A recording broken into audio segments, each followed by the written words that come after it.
قبر اور دجال کا فتنہ دونوں برحق ہیں اور دونوں لازماً پیش آئیں گے۔ آپ نے فرمایا دجال کے فتنے سے اللہ کی پناہ مانگو، صحابہ نے کہا ہم دجال کے فتنے سے اللہ کی بڑی آزمائش ہوگی، اس کے بارے میں ہمیشہ تیار رہو اور اس بات کی کوشش کرو کہ اپنے اندر دین کی سچی بصیرت پیدا کرو۔ اگر دین کی بصیرت ہوگی، سچا ایمان ہوگا، باتیں فی الواقع سمجھی ہوں گی تو پھر کوئی فرق نہیں پڑے گا۔ بسم اللہ الرحمن الرحیم۔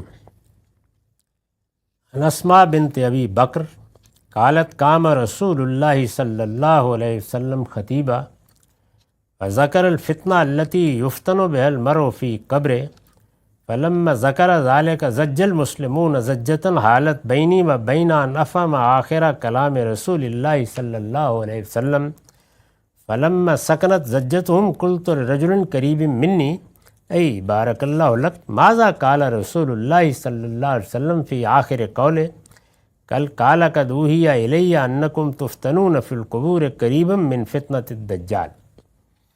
یہ روایت سنن صغریٰ سے لی گئی ہے، یعنی نسائی کی سنن صغریٰ، رقم ہے 2062۔ یہ وہی عذاب قبر کا باب ہے۔ یہ کیا چیز ہے اس کے بارے میں بنیادی اصول میں نے ابتدائی میں بتا دیے تھے۔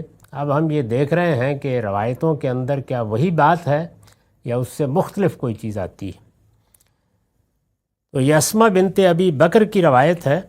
وہ کہتی ہیں کہ رسول اللہ صلی اللہ علیہ وسلم خطبے کے لیے کھڑے ہوئے تو آپ نے اس فتنے کا ذکر کیا۔ یہ سیدہ عائشہ کی بڑی بہن ہے۔ رسول اللہ صلی اللہ علیہ وسلم خطبے کے لیے کھڑے ہوئے تو آپ نے اس فتنے کا ذکر کیا جس سے آدمی کو قبر میں دوچار ہونا ہوگا، قبر میں آزمایا جائے گا۔ جب آپ نے اس کا ذکر کیا تو مسلمان ایسی آہو بکا کرنے لگے کہ اس کے شور سے میں رسول اللہ صلی اللہ علیہ وسلم کی آخری بات سمجھ نہیں سکی۔ یعنی لوگوں پر کچھ ایسی کیفیت طاری ہو گئی کہ وہ رونے لگے کہ اچھا یہ ہم لوگ جو اللہ کے پیغمبر کے زمانے میں ہیں ہمیں اس سے دوچار ہونا ہوگا۔ رسول اللہ صلی اللہ علیہ وسلم نے یہ بات ظاہر اسی طرح فرمائی، لیکن ہم بتا چکے ہیں کہ اس کا تعلق انہی لوگوں سے ہے جو اس کے مستحق ہوں گے۔ یعنی قبر میں جو احوال پیش آئیں گے یا موت کے وقت کہیے جو احوال پیش آئیں گے تو ان سب کا معاملہ ہر ایک کے لیے الگ الگ ہے۔ اہل ایمان کے لیے، سچے مومنوں کے لیے، دین پر عمل کرنے والوں کے لیے، اپنی اصلاح کرنے والوں کے لیے الگ ہے، اور ان لوگوں کے لیے الگ ہے کہ جو سرکشی کرتے ہیں۔ تو یہ صورتحال پیدا ہوئی تو کہتی ہیں کہ میں رسول اللہ صلی اللہ علیہ وسلم نے آخر میں کیا کہا، یعنی خطبہ تو چل رہا تھا، بات ہو رہی تھی، تو جب لوگ اس طرح سے آہو بکا کرنے لگے تو میں آخری بات نہیں سمجھ سکی۔ پھر جب ان کی چیخوں کی آواز تھم گئی تو میں نے قریب بیٹھے ایک شخص سے کہا، یعنی وہ مسجد ہی میں تھی جیسے خواتین ہوتی تھیں حضور کے زمانے میں، تو اس میں کوئی اس طرح کی تفریق نہیں کی جاتی تھی، عام طور پر پاس ہی بیٹھی ہوتی تھی، وہ بھی سنتی تھی، مرد بھی سنتے تھے۔ تو کہتی ہیں کہ جب کچھ آوازیں تھم گئیں تو میں نے قریب بیٹھے ایک شخص سے کہا اللہ تیرے لیے برکت فرمائے۔ یہ ذاری بات شروع کرنے کا عربوں کا طریقہ ہے، اللہ تیرے لیے برکت فرمائے۔ رسول اللہ صلی اللہ علیہ وسلم نے آخر میں کیا فرمایا تھا، یعنی وہ سن نہیں سکیں تو وہاں بیٹھے ہوئے کسی شخص سے انہوں نے پوچھا۔ اس نے کہا آپ نے فرمایا تھا کہ یہ بات مجھ پر وحی ہوئی ہے کہ تم لوگ قبروں میں آزمائے جاؤ گے کم و بیش اتنے ہی جتنے دجال کے فتنے میں۔ تو یہ بات سن کر لوگوں پر یہ کیفیت طاری ہو گئی۔ اس پر میں نے لکھا ہے کہ اس باب کی دوسری روایتوں سے واضح ہے کہ بات اس سے زیادہ نہیں تھی کہ لوگ قبروں میں بھی اسی طرح آزمائے جائیں گے جس طرح دجال کے فتنے میں۔ چنانچہ مدعا بھی یہی تھا اور یہی ہونا چاہیے کہ قبر اور دجال کا فتنہ دونوں برحق ہیں اور دونوں لازماً پیش آئیں گے۔ گویا دو فتنوں سے اللہ تعالیٰ کے پیغمبر نے خبردار کیا کہ قبر میں بھی ایک معاملہ ہوگا جو آدمی کے لیے تکلیف کا باعث ہو سکتا ہے، اور دنیا میں بھی ایک آزمائش آخر میں آنے والی ہے اور وہ دجال کا فتنہ ہے۔ تو یہ کہنا مقصود تھا کہ وہ بھی آئے گا، یہ بھی آئے گا، اسی طرح آئے گا، یعنی جیسے اللہ تعالیٰ کے ہاں وہ مقدر ہے اسی طرح یہ بھی مقدر ہے۔ لیکن راوی نے بات اس طرح بیان کر دی کہ جیسے دونوں فتنوں میں کوئی معنوی تعلق ہے۔ یہ اگلی روایتوں سے واضح ہو جائے گا کہ محض غلط فہمی ہے۔ اس سے ہرگز یہ مقصود نہیں تھا کہ دونوں میں کسی معنوی تعلق کی طرف اشارہ کیا جائے، مگر راویوں کے تصرفات نے اس کو یہ صورت دے دی ہے۔ بات سنتے ہیں، سمجھتے ہیں، آگے بیان کرتے ہیں، ایک معمولی سے لفظ میں تبدیلی آ جائے تو بات کچھ سے کچھ ہو جاتی ہے، دراں کہ اس طرح کی کوئی چیز نہیں تھی۔ تو اس روایت میں بس اتنی بات بیان ہوئی ہے۔ اس میں دجال کے بارے میں بھی عرض کر چکا ہوں کہ یہاں دجال موضوع نہیں ہے، اس کے لیے الگ روایتیں آئیں گی، پھر اس کی تفصیلات بھی زیر بحث آ جائیں گی۔ ایک سادہ بات جو معلوم ہوتی ہے وہ یہ ہے کہ اس کا یہود میں سے ظہور ہوگا، اور یہود چونکہ حضرت مسیح کا انتظار کر رہے ہیں، یعنی ان کے ہاں ایک نبی کی پیشین گوئی تھی اور ایک حضرت مسیح کے آنے کی پیشین گوئی، انہوں نے نہیں مانا تو وہ انتظار کر رہے ہیں، اور نہ ماننے کی وجہ وہ یہ بتاتے ہیں کہ ہمارے ہاں تو یہ بتایا گیا تھا کہ جب وہ آئے گا تو داؤد کی سلطنت بحال ہو جائے گی، یعنی ایسا نہیں ہوگا کہ بس دعوت دی اور دنیا سے چلے گئے، بلکہ بڑی عظیم کامیابی ہوگی اور اللہ تعالیٰ کی طرف سے ایک بڑی بادشاہی ملے گی۔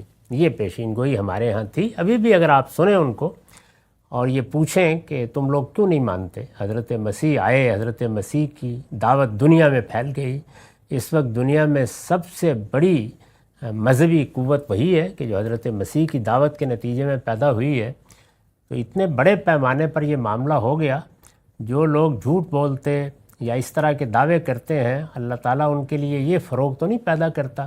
تو بعض اوقات لوگ ان سے یہ سوال کرتے ہیں اس طرح کی بات کہہ کے، تو وہ اس کے جواب میں یہی کہتے ہیں کہ ان کے بقول یا ان کی رائے میں جھوٹا ہونے کے لیے یہی کافی ہے کہ ان کو تو صلیب دے دیا گیا اور وہ کچھ بھی نہیں کر سکے، جبکہ پیشین گوئی یہ تھی کہ داؤد کی سلطنت بحال ہو جائے گی ان کے آنے کے بعد۔ اور یہود کے ہاں داؤد کی سلطنت ظاہرہ ایسے ہی ہے کہ جیسے ہم کہیں کہ عباسی سلطنت بحال ہو جائے گی، یا بنو امیہ کی سلطنت بحال ہو جائے گی، یا عثمانی سلطنت بحال ہو جائے گی۔ یعنی دنیا پر اس زمانے میں ایک طرح سے ان کا غلبہ تھا۔ قریبی علاقے اس وقت دنیا اس طرح تو نہیں تھی جیسے اب ہمیں نظر آتی۔ تو وہ یہ خواب دیکھتے رہے اور ان کا خیال یہ ہے کہ ایسا ہوگا۔ تو یہ کیسے غلط فہمی ہوئی؟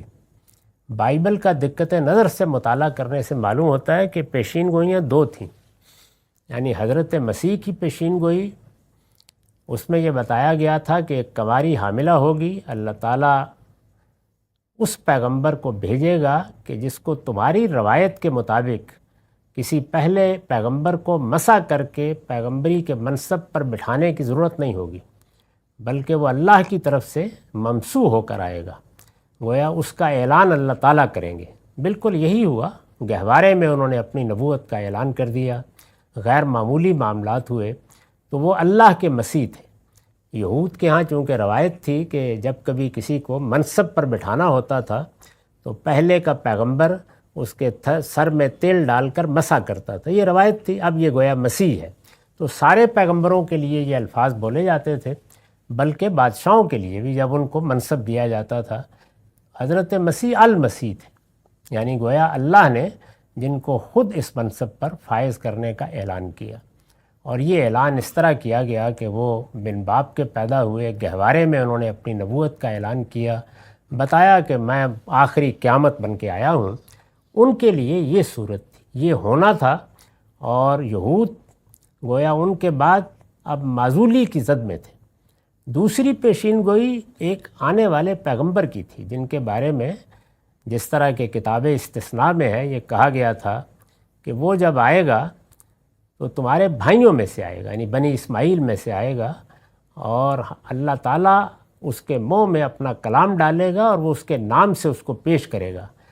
تو اس نبی کے بارے میں یہ بھی تھا کہ اس کے آنے کے بعد زمین و آسمان میں ایک عظیم بادشاہی قائم ہوگی، جیسے کہ رسول اللہ کے بعد ہوئی، یعنی سلطنتیں الٹ گئیں۔ تو داؤد کی بادشاہی کی پیشین گوئی تو بالکل درست تھی، لیکن جس کے بارے میں تھی اس کا انہوں نے انکار کر دیا، اور جس کے بارے میں نہیں تھی اس کے بارے میں انکار کرنے کے لیے اسی کو بہانہ بنا لیا۔ تو یہ صورت ہوئی۔ چنانچہ اب ظاہر ہے کہ وہ اسی کا انتظار کر رہے ہیں۔ تو اس وجہ سے یہ دجال تنہا لفظ نہیں ہے، بلکہ المسیح الدجال ہے، یعنی وہ شخص جو یہود میں پیدا ہوگا اور ان کی طرف سے مسیح ہونے کا دعویٰ کرے گا، لیکن بالکل جھوٹا اور فریب کار ہوگا۔ یہ ہے، یعنی یہ ہمارے ہاں اس کی آمد نہیں ہونی، یہودی کے ہاں ہونی ہے۔ تو یہ دونوں باتیں یہاں پر حضور نے فرمائیں کہ وہ بھی ایک بڑا فتنہ ہوگا، اور قبر میں بھی ایک بڑی آزمائش پیش آئے گی، اس لیے ان کے بارے میں متنبہ رہو۔ وآخر دعوانا الحمدللہ رب العالمین۔ یہ روایت مسند احمد سے لی گئی ہے، رقم ہے 26,925۔ ترجمہ یہ ہے، سیدہ اسماء ہی سے مروی ہے۔ اس سے پیچھے جو روایت تھی وہ بھی سیدہ اسماء ہی سے تھی، ام المومنین عائشہ کی بڑی بہن ہے۔ سیدہ اسماء ہی سے مروی ہے کہ رسول اللہ صلی اللہ علیہ وسلم کے عہد میں ایک مرتبہ سورج گرہن ہوا۔ یہ دیکھیے، یہ وہی واقعہ ہے سورج گرہن کا جس میں رسول اللہ نے نماز پڑھی ہے، دیر تک نماز پڑھتے رہے ہیں۔ تو مختلف لوگ جب بیان کرتے ہیں تو اپنے ذوق کے لحاظ سے کچھ تفصیلات حذف کر دیتے ہیں، واقعے کا کوئی حصہ ایک طرح سے بیان کر دیتے ہیں، اور اس میں کچھ تفصیلات میں بھی کمی بیشی ہوتی ہے، اس لیے کہ ہر آدمی اپنے لحاظ سے بیان کر رہا ہے، لیکن باب وہی ہے کہ عذاب قبر کے بارے میں کیا باتیں کہی گئیں۔ ایک مرتبہ سورج گرہن ہوا تو کیا دیکھتی ہوں کہ لوگ کھڑے ہوئے نماز پڑھ رہے ہیں اور رسول اللہ صلی اللہ علیہ وسلم امامت کرا رہے ہیں۔ اس سے پیچھے ہم روایتوں میں دیکھ چکے ہیں کہ جب ایسا ہوا تو رسول اللہ صلی اللہ علیہ وسلم تیزی سے باہر نکلے اور آپ نے نماز پڑھنا شروع کر دی۔ میں سیدہ عائشہ کے ہاں داخل ہوئی، یعنی اس روایت سے معلوم ہوتا ہے کہ جیسے باقاعدہ لوگوں کو نماز کے لیے بلایا گیا ہو، لیکن یہ صاف واضح ہے دوسری روایتوں سے کہ نہیں، حضور اپنے طور پر نماز پڑھنے کے لیے کھڑے ہو گئے، لوگوں نے دیکھا تو وہ پیچھے آتے چلے گئے، تو اس طرح جماعت کی صورت بن گئی۔ میں سیدہ عائشہ کے ہاں داخل ہوئی تو دیکھا کہ وہ بھی نماز میں کھڑی ہیں، یعنی گھر میں جب وہ گئیں تو انہوں نے دیکھا کہ وہ باہر تو نہیں گئیں سیدہ، لیکن وہی نماز پڑھ رہی ہیں۔ میں نے ان سے پوچھا کیا بات ہے، لوگ اس وقت نماز پڑھ رہے ہیں، نماز کا وقت نہیں تھا۔ اس پر انہوں نے اپنے سر سے آسمان کی طرف اشارہ کیا، یعنی انہوں نے ایک صورتحال دیکھی ہے تو انتظار نہیں کر سکیں اور نماز پڑھتے، وہ نماز پڑھ رہی ہیں اسی دوران میں سوال کر دیا ہے، تو انہوں نے نماز میں اب سر کے اشارے سے جواب دیا، یعنی آسمان کی طرف اشارہ کیا۔ اسماء کہتی ہیں کہ یہ غالباً زبان سے سبحان اللہ کہا، یعنی یا تو انہوں نے آسمان سے اشارہ کیا اور یا غالباً انہوں نے سبحان اللہ بھی کہا، جیسے کہ نماز میں اگر کسی کو جواب دینا ہو تو یہ تسبیح کے کلمات ہی زبان سے نکلنے چاہیے۔ تو میں نے کہا اچھا، تو خدا کی کوئی نشانی ظاہر ہوئی ہے، یعنی صورتحال چونکہ بڑی غیر معمولی ہے تو یہ پھر صبر نہیں کر سکیں، ادھر بھی لوگ نماز پڑھ رہے ہیں، وہ بھی نماز پڑھ رہی ہیں، تو انہوں نے نماز کے دوران ہی میں دوسرا سوال بھی کر دیا، اچھا خدا کی کوئی نشانی ظاہر ہوئی ہے، اور سیدہ نے اشارے سے پھر ہاں کہا، یعنی انہوں نے جواب نہیں دیا، پھر اشارے سے جواب دیا کہ ایسا ہی ہے۔ رسول اللہ صلی اللہ علیہ وسلم نے اس نماز میں اتنا لمبا قیام کیا کہ مجھ پر بے ہوشی سی طاری ہونے لگی۔ اس کی تفصیلات ہم پیچھے بھی پڑھ چکے ہیں کہ آپ نے بہت طویل قیام کیا، یعنی اتنا کہ سورج گرہن ختم ہو گیا اور اس میں قیام میں بھی کھڑے رہے، پھر رکوع کیا، پھر قوم میں بڑی دیر کھڑے رہے، پھر اس کے بعد دوبارہ رکوع کیا، تو ایک سے زیادہ رکوع بھی کیے اور اس طرح سے نماز پڑھی یہاں تک کہ سورج گرہن ختم ہو گیا۔ انہوں نے بھی اسی کو بیان کیا ہے، یہ اپنے حوالے سے بیان کر رہی ہیں کہ میرا تو حال خراب ہو گیا، اتنی لمبی نماز تھی۔ میں نے لکھا ہے یہ واقعہ پیچھے بھی بیان ہو چکا ہے۔ سیدہ کی اس حالت سے معلوم ہوتا ہے کہ غالباً سخت گرمی کا موسم ہوگا کہ لمبے قیام کی وجہ سے وہ بے ہوش ہونے لگی، یعنی یہ اندازہ ہوتا ہے کہ موسم بھی اثر انداز ہوا۔ اس پر میں نے پہلو میں رکھا ہوا ایک مشکیزہ اٹھایا اور اس سے اپنے سر پر پانی بہانا شروع کر دیا۔ رسول اللہ صلی اللہ علیہ وسلم اتنے میں نماز پڑھا کر پلٹے، اس وقت سورج روشن ہو چکا تھا، یعنی اتنی دیر تک آپ نماز پڑھتے رہے۔ چنانچہ آپ نے خطبہ دیا، یہ اس سے پیچھے بھی بیان ہو چکا ہے کہ اس کے بعد خطبہ دیا، یعنی کھڑے ہو کر ممبر پر کچھ دیر کے لیے آپ نے کچھ بات کی، اس میں اللہ کی حمد و ثنا بیان کی اور فرمایا اما بعد، میں نے آج وہ چیزیں دیکھ لی ہیں جو اس سے پہلے نہیں دیکھی تھی، یعنی یہ رسالت میں آپ صلی اللہ علیہ وسلم کو کچھ مشاہدات ہوئے۔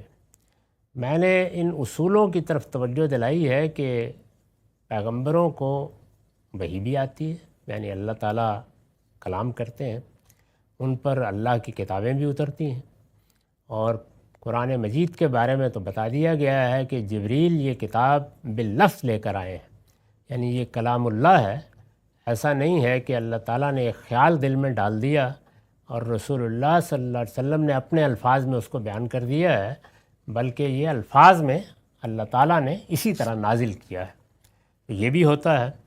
لیکن یہ جو بعض واقعات دکھائے جاتے ہیں، جیسے ماضی کی کوئی چیز دکھانی ہے، حال میں کوئی چیز دکھانی ہے، یا مستقبل میں دکھانی ہے، تو قرآن سے بھی معلوم ہوتا ہے اور روایات سے بھی معلوم ہوتا ہے کہ اس کے لیے بیان کا طریقہ نہیں اختیار کیا جاتا، بلکہ رویا کا طریقہ اختیار کیا جاتا ہے، مشاہدہ کرا دیا جاتا ہے۔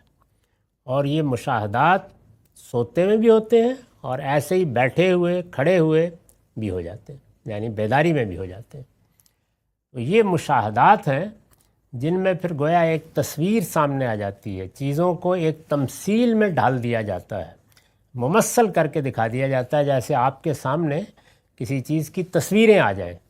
تو اس سے جو ہوتا ہے کہ ایک حقیقت بالکل نمایاں ہو کر آدمی کے سامنے آتی ہے، اور اس طرح آتی ہے کہ وہ ذہن میں بھی نقش ہو جاتی ہے، اس کی تفصیلات بھی زیادہ ذہن نشین رہتی ہیں۔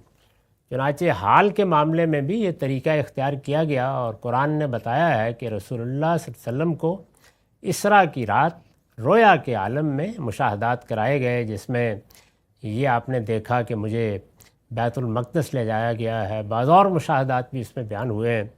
تو قرآن نے دوسری جگہ بیان کر دیا ہے اسی سورہ میں کہ یہ ایک رویا تھا جو آپ کو دکھایا گیا۔ میں نے عرض کیا کہ یہ مشاہدات نیند میں بھی ہوتے ہیں، جاگتے بھی، اس کے لیے کہیں جانا نہیں ہوتا، یہ وہیں ہو جاتے ہیں۔ اسی نوعیت کا ایک بڑا غیر معمولی مشاہدہ ہے جس کا ذکر سورہ نجم میں ہوا ہے، جس میں اگر آپ روایتوں کو بھی سامنے رکھ لیں تو معلوم ہوتا ہے کہ حرا کی غار سے واپس آتے ہوئے راستے میں آپ کو وہ مشاہدہ ہوا، اور اس میں سدرۃ المنتہا کو کھول دیا گیا اور جبریل کو آپ نے اپنی اصل صورت میں دیکھا، وہاں بھی کہیں گئے نہیں، یعنی زمین پر کھڑے ہوئے یہ مشاہدہ کرایا گیا۔ تو مشاہدات حقیقی بھی کرا دیے جاتے ہیں، مشاہدات تمثیلی بھی ہوتے ہیں، یعنی کسی چیز کو ممثل کر کے اس کو ایک تمثیل کی صورت دے کے دکھا دیا جاتا ہے۔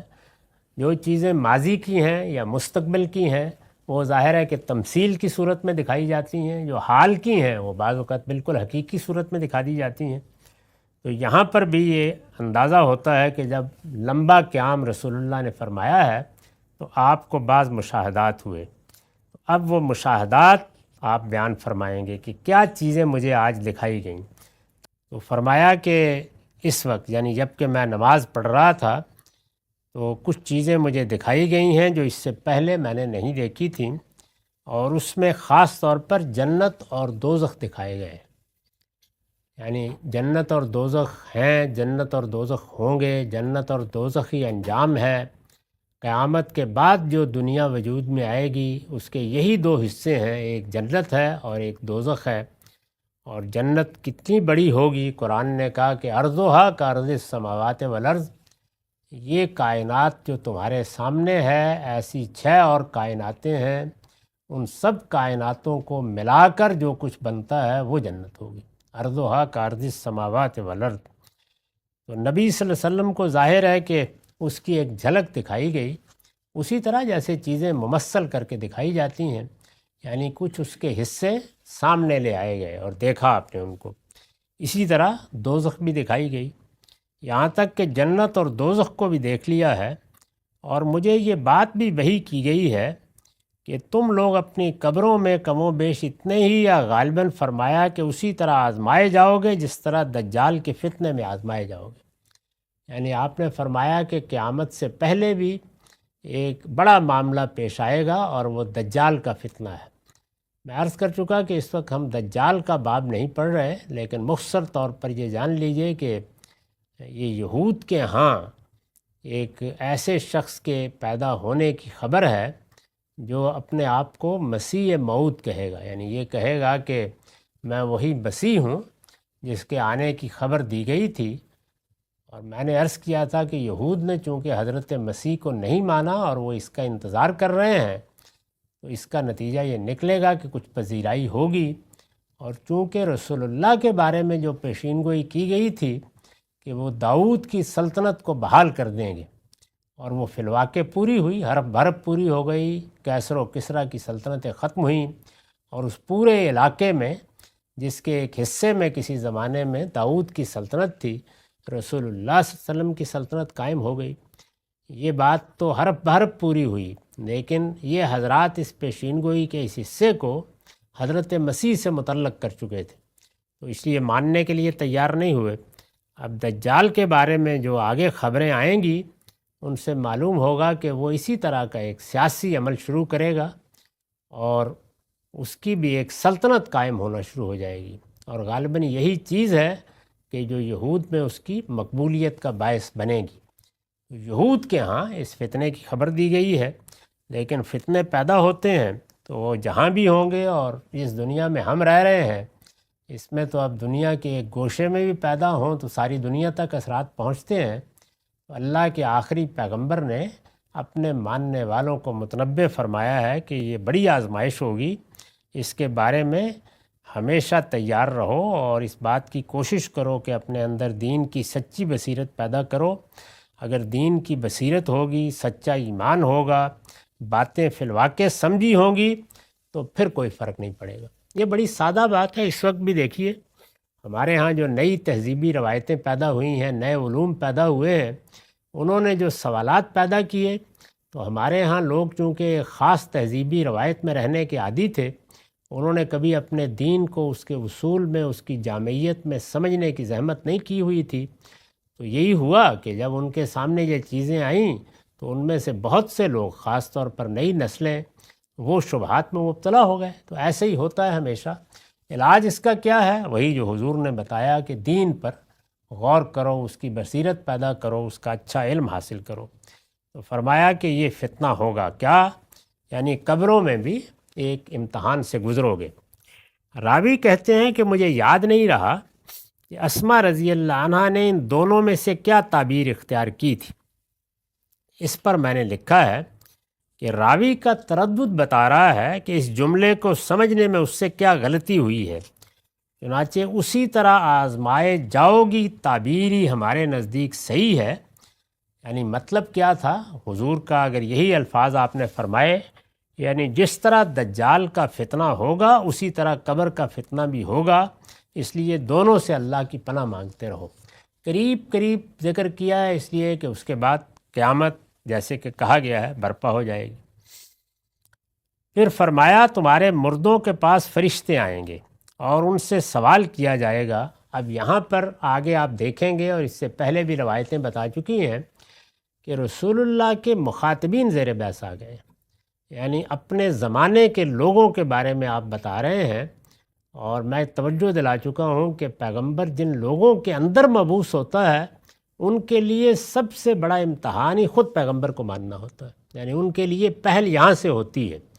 باقی دنیا میں جو لوگ ہیں ان کو جتنا علم دیا گیا ان کے لیے سوال بھی وہیں سے شروع ہوں گے، لیکن وہ لوگ جن کے اندر پیغمبر کی بعثت ہوتی ہے ان کا معاملہ یہی ہے۔ اور یہ انہی کے بارے میں آپ فرما رہے ہیں کہ پھر تمہارے مردوں کے پاس فرشتے آئیں گے اور ان سے سوال کیا جائے گا کہ تم اس شخص کے بارے میں کیا جانتے ہو، یعنی میرے بارے میں۔ حضور نے فرمایا پوچھا جائے گا، جو مومن ہوگا یا فرمایا کہ یقین رکھنے والا ہوگا۔ راوی کہتے ہیں کہ انہیں یاد نہیں رہا کہ اسماء نے کیا لفظ بولا تھا۔ وہ جواب میں 3 مرتبہ دہرا کر کہے گا کہ یہ اللہ کے رسول ہیں جو ہمارے پاس واضح نشانیاں اور ہدایت لے کر آئے تھے۔ ہم نے ان کی آواز پر لبیک کہا، ان پر ایمان لائے اور ان کی پیروی اختیار کر لی۔ یعنی جو لوگ ماننے والے ہیں ان سے جب یہ سوال کیا جائے گا تو وہ یہ واضح جواب دیں گے۔ اس پر اس سے کہا جائے گا یقیناً ہم جانتے تھے کہ تم ان پر ایمان رکھتے ہو، لہٰذا آپ اطمینان سے سو جاؤ۔ یعنی بہرحال سب کو دیا جائے گا۔ رہا منافق یا شک میں رہنے والا، راوی کو یاد نہیں رہا کہ اسماء نے کیا لفظ کہا تھا۔ فرمایا کہ وہ اس سوال کے جواب میں کہے گا مجھے کچھ نہیں معلوم، میں نے لوگوں کو ایک بات کہتے ہوئے سنا تھا، وہی میں نے بھی کہہ دی تھی۔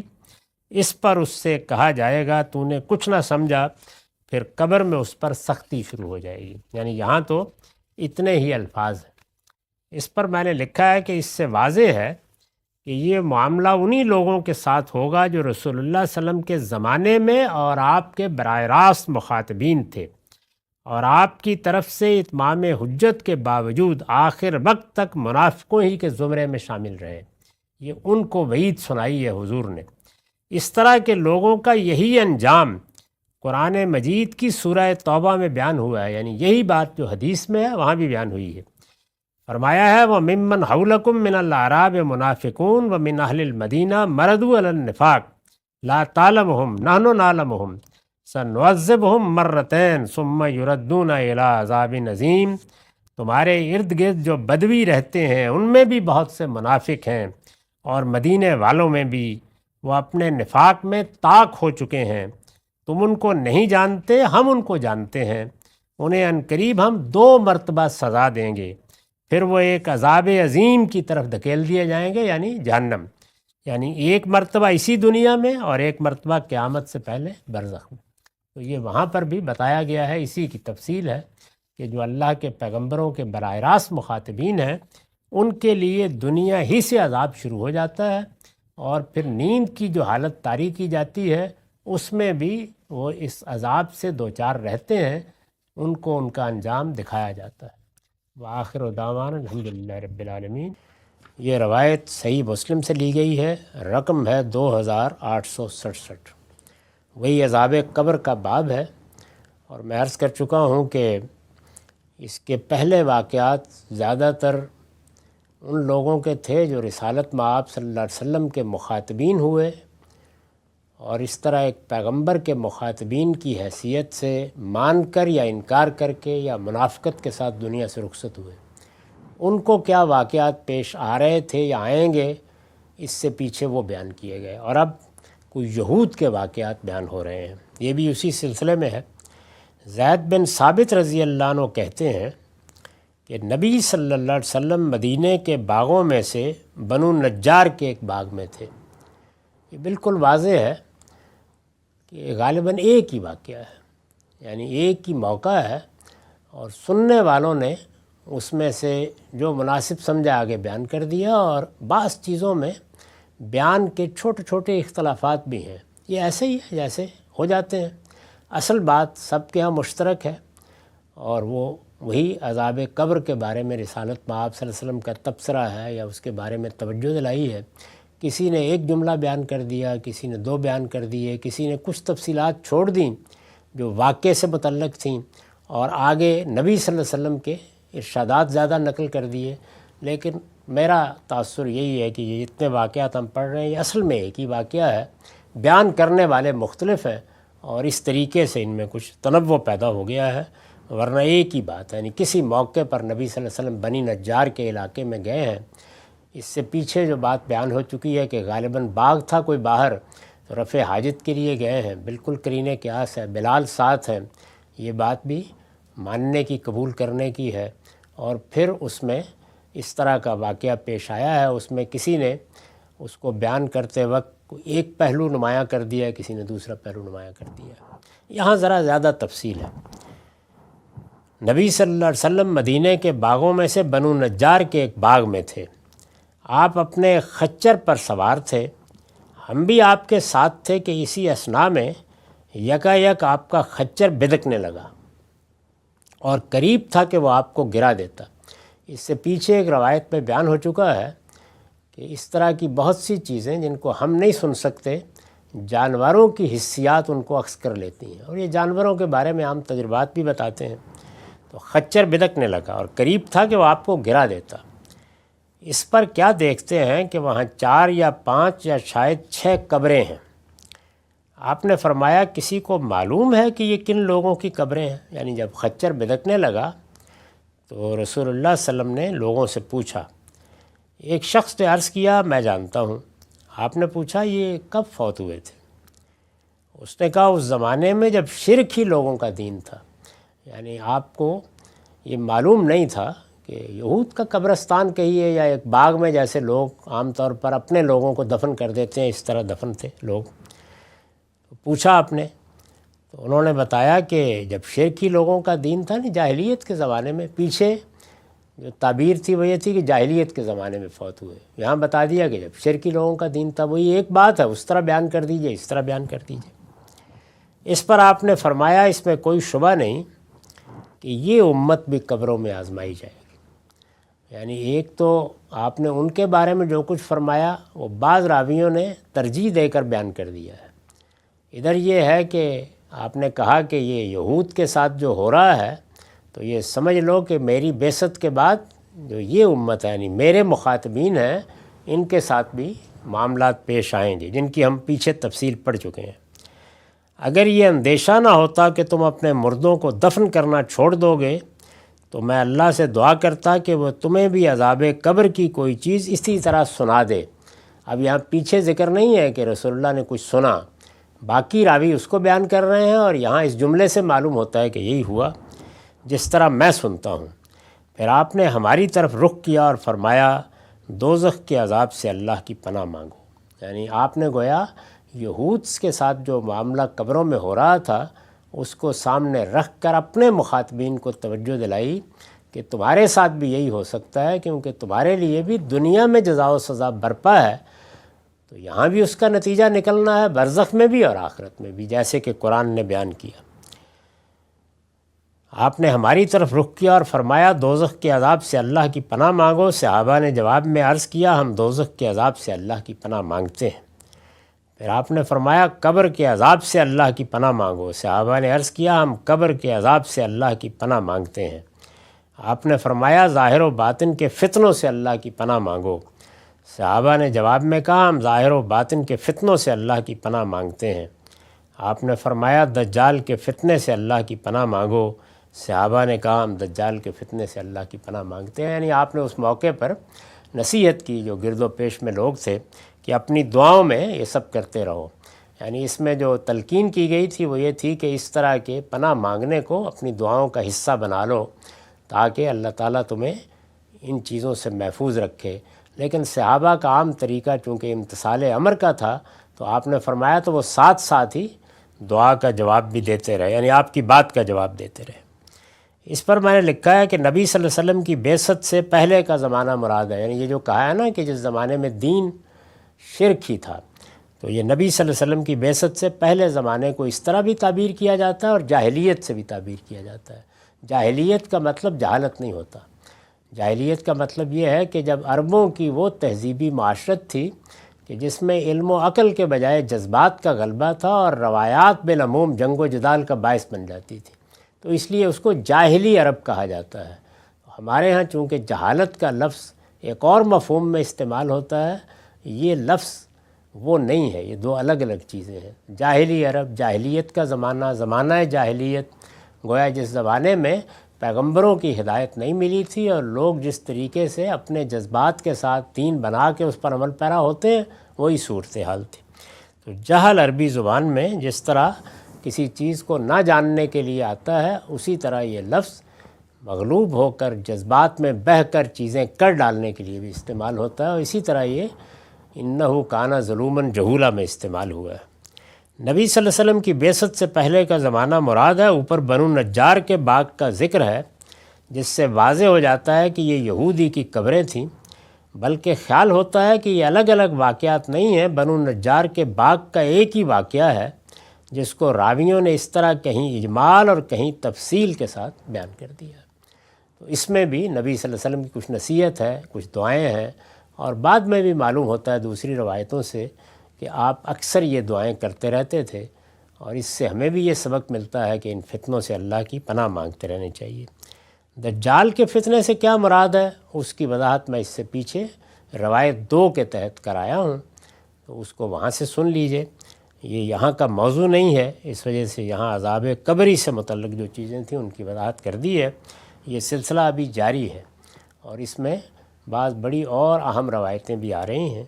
وآخر دعوانا الحمدللہ رب العالمین۔